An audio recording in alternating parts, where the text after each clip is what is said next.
بسم الله الرحمن الرحیم. بینندگان ارجمند، شما را خوش آمدید میگم به برنامه امروزی ما در مورد موضوع مهم آرق زدن از سبب چی به وجود میاد. یک سوالی است که در ذهن همه ما خطور کرده است.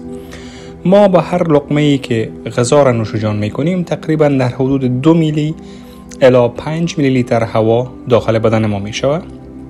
از این هوا امکان داره که یک مقدار در قسمت پایانی بلعوم و در معده باقی بمانه.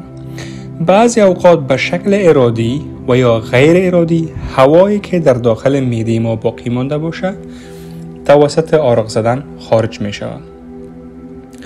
یگانه مکانیزم خارج ساختن همین هوا را به نام آرق زدن یاد می کنم. باید داشته باشید کارهایی که باعث ورود بیشتر هوا به معده می شود عبارت از 1. سیگرت کشیدن، جویدن ساجق، صحبت کردن در جریان غذا خوردن، استفاده از نوشابه های گازدار. اینها میتونه هوا را بیشتر داخل بدن ما بکنه. تجمع بیش از حد گازها در معده چه مشکل را ایجاد میکنه؟ مشکلات را از قبیل بازماندن مصرع و میری که بین میری و معده است و همچنان وقتی که این مصرع باز میمونه طبعا باعث دلجوشی، بدبویی دهان و آرق زدن به وجود میآید. اگر آرق زدن کوتاه مدت باشه مشکلی نیست، اما اگر بیشتر باشه و طولانی مدت باشه شاید فعالیت‌های روزمره ما را کند بکنه و خوشایند نباشه.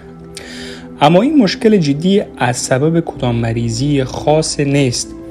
وقت آرق زدن تشدید میشه که فرد تشوش رفتاری پیدا میکنه، فکر میکنه که این کار نادرست است و نباید این کار باید انجام بدم و تا ای که بالای سیستم عصبیش فشار میاد و باعثی میشه که آرق تا گلو میاد و اما خارج نمیشه.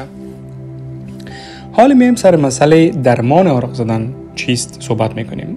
در قسمت درمان در قدم نخست باید روان درمانی صورت بگیره، یعنی جلوگیری از آرق زدن چی به شکل عملا قصدی و یا ای که کنترل شود توسط خود شخص. دوم گذاشتن پنسل در میان دندانها در هنگام آرق زدن.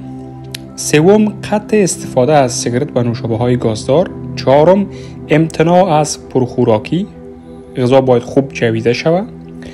و پنجم در جریان غذا خوردن از حرف زدن باید جلوگیری بکنیم و در صورت از اینکه مشکل شما با این راهکارها حل نمیشه میتونید نزد متخصص جهاز هاضمه مراجعه کنین و مشکلتان حل میشه.